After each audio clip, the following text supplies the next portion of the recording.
Hey everyone, this is Pete, and welcome back to Short Play, a series of quick tours of games I like on a variety of platforms, new and old. Today's game is Lonely Mountains Downhill. This was a game that was first released in 2019 by the German developer Megagon Industries and the Swedish publisher Thunderful Publishing. It was funded by Kickstarter in late 2017 and it was ported to Nintendo Switch in 2020. And it's the Switch version we'll be playing today, but this is also available on PS4, Xbox One and PC, so you can play it pretty much anywhere. So it was widely praised at the original time of its 2019 release. It won the Best Indie Game at the German Developer Awards and it was nominated for Excellence in Design at the 2020 IGF Awards. So this is a pretty well received game, but as a relatively small scale indie game, only certain people were talking about it, and it's not one that kind of maintained its buzz over the long term, unfortunately. But hopefully that Nintendo Switch release will help with this.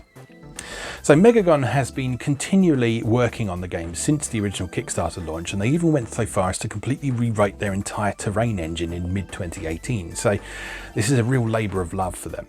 And it really shows in the gameplay, as it's a really fun, really pleasant game. So let's go play Lonely Mountains Downhill. Okay, here we are with Lonely Mountains Downhill by Megagon Industries. This recording session is actually the first time I played this game on headphones, and I've been quite excited to do this because the sound design in this game is astonishingly good. It's just beautiful. There's no music or anything like that. It's just the sounds of nature and the sounds of you biking. But it just works so well because there's so many different sounds being used in this game that it's just a really pleasant experience. So, I'm going to give you a tour of what this game offers. I haven't finished this game, but I have played through a fair amount of it. So there are 4 different mountains for you to ride on, and you gradually unlock these as you go through. And each mountain has 4 trails, and each trail has a series of challenges to do in it and can be done in day or night mode. So that basically means a total of 32 variations of the trails, plus any other extra bits and pieces that I haven't yet discovered, because I know there's a lot of unlockables in this. So I'm going to show you this game in its most basic form first of all, and then show you some of the more advanced stuff that you'll do as well. So we're going to start with the first mountain and its first trail, which is Widow's Ravine, and we're going to play on Explorer mode. This is the mode that you have when you first start the game. You have this first mountain and this first trail, you have Explorer mode. And in Explorer mode, all you have to do is get down the whole course. There's no restrictions on it, there's no time limit, there's no leaderboards, there's no limit to how many times you can crash. All you've got to do is just ride. So that's exactly what we're going to do. You have a choice of bikes, which you have to unlock by collecting bike parts, and you acquire those by completing very specific challenges. And you can also customize both your bike and your rider, mostly in terms of sort of colour, and there are some outfits you can unlock as well. There's the classic outfit, that's the cheetah outfit that I've unlocked. I've only unlocked 2 of those so far. You can change your helmet style, choose to be a male or female bodied character, change your skin tone, change your hairstyle, change your hair colour, and have facial hair. Facial hair. And in a nod to inclusivity, if you wish to be a girl with a beard, you can be. So, for example, there we are. But you know, I'm a traditionalist, so let's be conventionally attractive, shall we?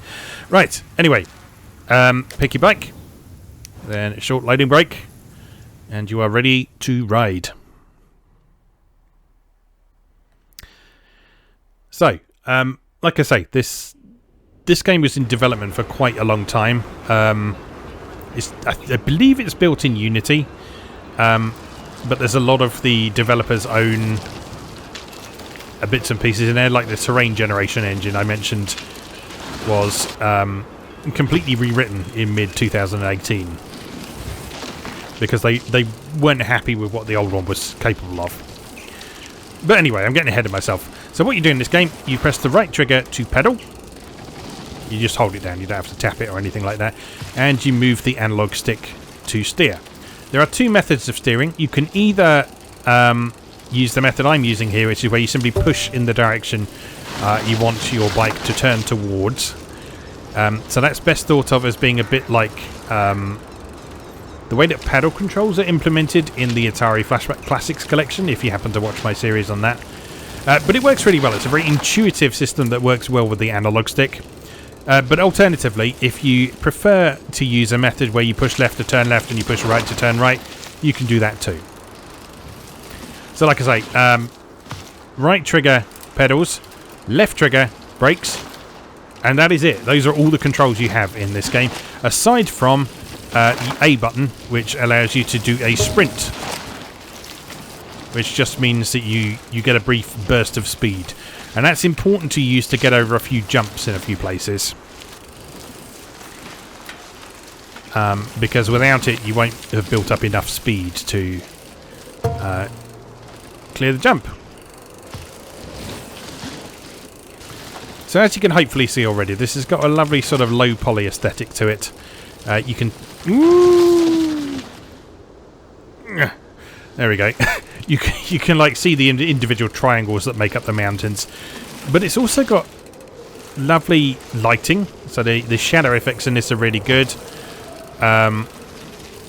There's a lovely kind of tilt shift soft focus effect on this as well, that kind of gives all the scenery an almost papercrafty look. So like the trees aren't completely untextured, but they're textured simply enough to make them look like paper models. And the same for the rider. The sort of very hard edges on the rider, and particularly the sort of cube-shaped helmet. It's a very kind of papercrafty look to it. But at the same time, when you combine that with the wonderful sound effects, which you can hopefully hear beneath the sound of me talking, yeah, you have a really pleasantly relaxing experience. And one of the fun things about this game is it can be this wonderfully zen, relaxing experience like this, or it can be incredibly frustrating, as I will demonstrate in just a moment. So at the moment, we're just chilling out. We're just out for a nice ride. We're working our way down a mountain, following a pathway. That all seems pretty simple, right? Yeah, pretty simple. I mean, this isn't to say that you can't crash and fall off in this explore mode. You can. You absolutely can. But all that happens is that you go back to the last checkpoint you reached. So this is a great way to practice the tracks without any time pressure, without worrying about topping the leaderboards or anything like that. It's just a great way to get a feel for them. And the fact that it's mandatory to run every trail on this mode once before you can do any of the time trials and things, I think is a really nice way of doing it. Because it means that your first experience with each of these environments is a pleasant, positive, happy one. So there we go. So we cleared the run there. Rather nicely, once you've finished any kind of event in this, you can just tap B and you can continue riding around if you want to. So if you want to just explore the scenery a bit more and see what's off in particular directions and see if you can actually get your bike to go particular places, you can do. Or you can just ride off a cliff. Like that. Anyway, so that's how that works in its most basic form. So I'll now show you one of the more advanced levels with one of the challenges in place.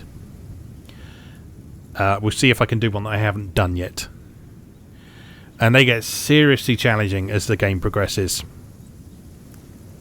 as you'll see in just a moment. So let's go to mountain number 4. Which I've only just unlocked, so I don't know the tracks on this one very well. I've only got one of the trails unlocked as well. Oh, actually, I haven't done the Explorer run on that one yet, so let's not do that one. Let's go to the Sierra Rivera.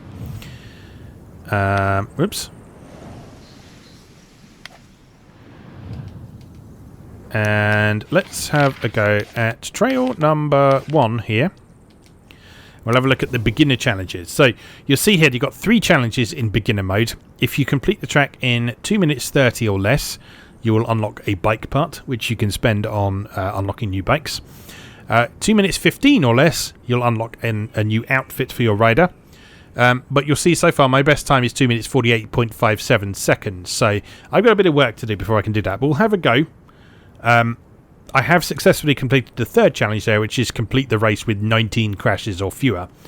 And that unlocks the next trail. So I've done that one. So it's just the basically the time challenges I have to do in this one. So let's accept the challenge, take our bike, and prepare to go.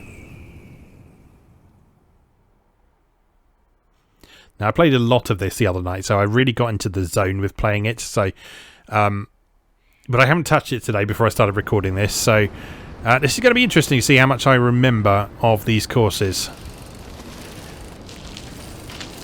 Whoops! Not a good start. Not a good start. The nice thing about this though is that when you restart and you go back to a checkpoint, it does reset your time to the time you're on when you reach that checkpoint. And if you crash before reaching the first checkpoint, it puts you back to the start and it doesn't count that as a crash, which is rather generous of it. Right, here's our first checkpoint. Whoops. A little bit too enthusiastic there. So this mountain here is full of loads of steep drops, and it's on sort of slippery sandstone as well. So you have to use your brakes a lot more on this particular course. But it's a lot of fun to ride round. And something I would be far too terrified to do in reality. That's for sure. Mountain biking is one of those things that I love the idea of, and if I wasn't such a massive... Whoops. I appear to be stuck on this rock. If that happens, you can just tap B to fall off your bike and reset to the last checkpoint. And there you go. Whoops! Yeah, as I say, mountain biking is one of those things that I love in concept. Because, I mean, I spend a lot of my time indoors, but I do like getting outdoors. I love going to, like, mountaintops and forests and that sort of thing. I'm just not very fit, because I'm a fat bastard.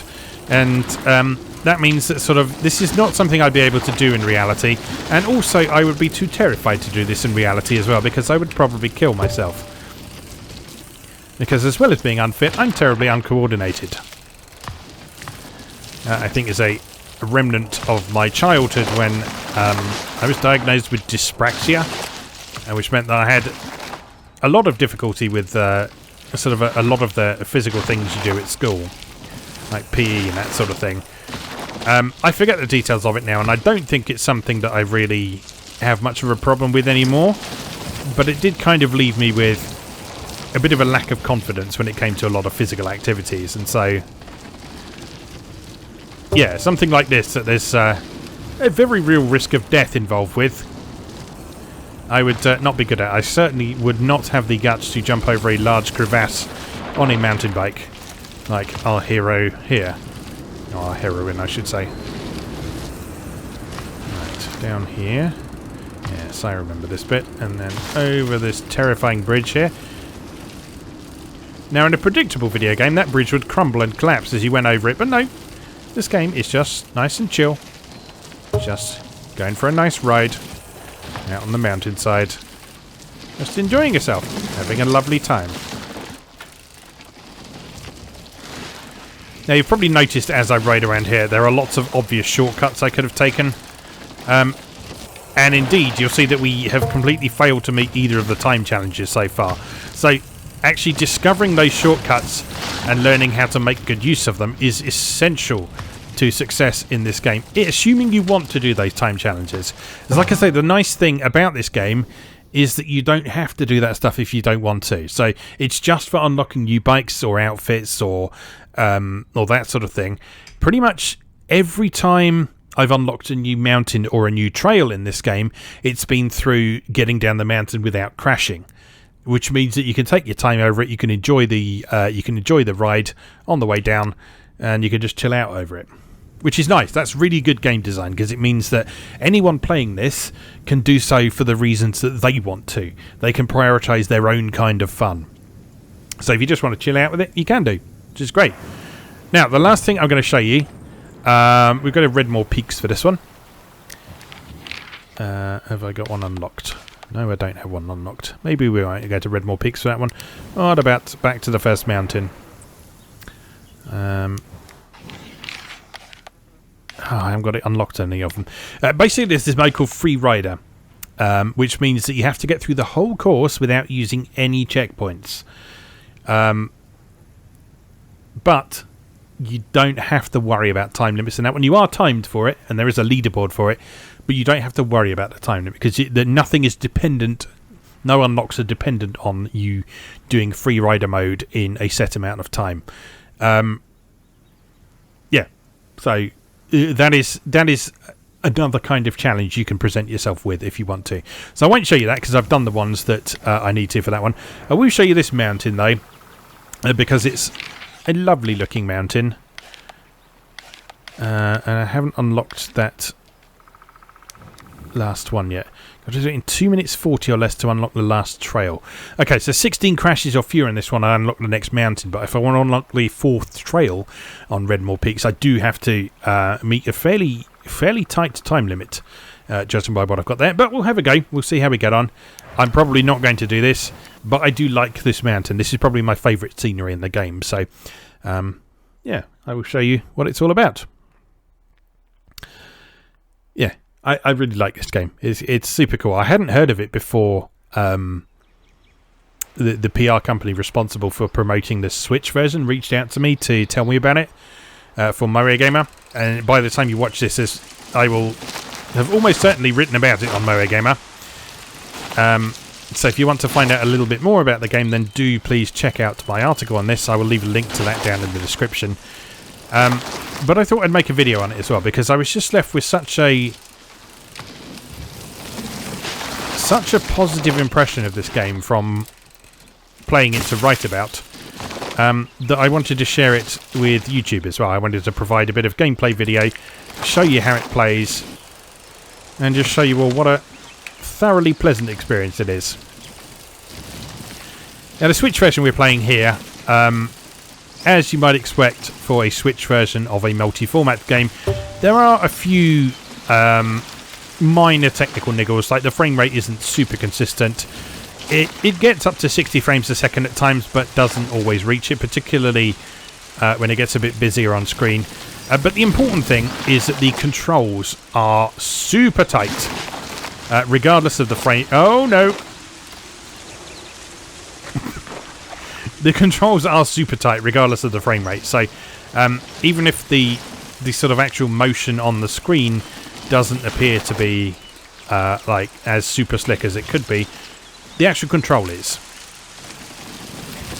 Because this is not necessarily a game about having super fast reactions or anything like that. It's a game about learning these courses and learning the best way to handle the various things that you'll encounter along the way. The times you need to sprint, the times you need to jump, the times you need to slow down. Yes, this is a game where you need to slow down sometimes. And occasionally go in the water. Whoops. Hold it. Come on. There we go. I'm not going to meet that time challenge, am I? But never mind. It's about the journey, not the destination. And this is a lovely journey. Whee! Yeah, one thing I do wish this game had, and I don't know if it has it, because it may well be an unlockable feature, but I don't know one way or the other. One thing I would love to see in this game is a first-person mode. Because I just think that would be a wonderful experience. To experience these trails in first person. Now, I don't know how practical that would be from a technical perspective. But it is something that I would love to see in this game. On that subject, one thing I do want to kind of highlight and give some mad props to as the... Oh no! Besides the awesome physics-based crashes, one thing I do want to single out for particular praise in this game is the camera work. Because not only does the camera do a great job of letting you see what's ahead, even when you're riding out of the screen like I'm doing here, but it's also beautifully shot. So like whoever was responsible for programming the camera in this clearly has a good eye for cinematography. Because this is beautiful. This is like watching This is like watching a professionally... Apart from that bit, this is like watching a professionally produced video of someone doing these runs. Like the way it sort of pans out for sequences like this, so you can see what's ahead and... No! Sort of the soft focus backgrounds and the use of depth of field, and it's just beautifully shot. And that's something I think that can easily go... That's something that can easily go unappreciated in video games. I mean, we're used to bad cameras, and we are used to dealing with the issues that come with bad cameras. And we've been dealing with them ever since 3D gaming was a thing.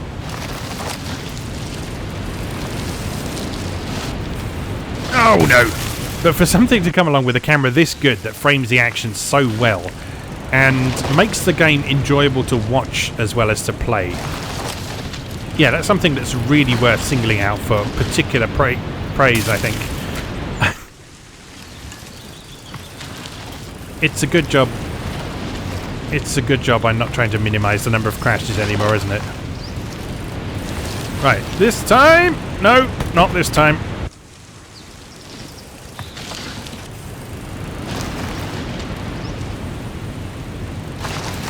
Yeah, right, concentrate. Straight over. Into a tree. Beautiful. That's 10 crashes so far.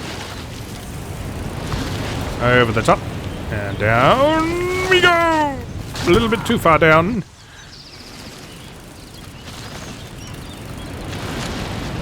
Over we go. And fall off the edge. Good.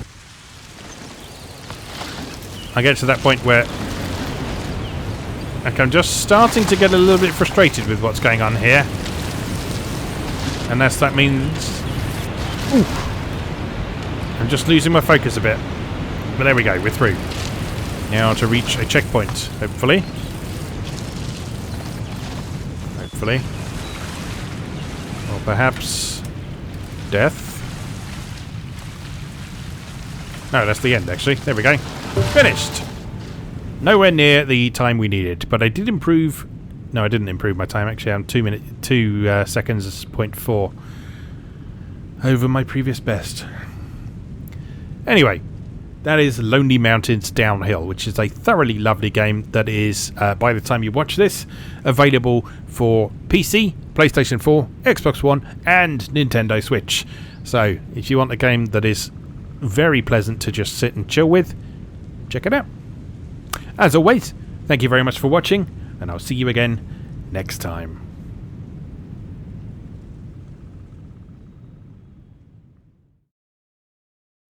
Thanks for watching.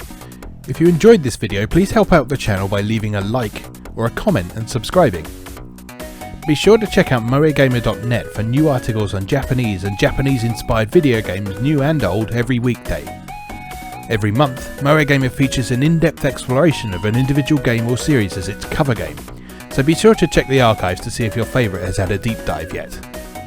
If you'd like to support the site directly, please consider becoming a patron or buy me a coffee. You can find links to do both down in the video description. Thanks again, and I'll see you next time.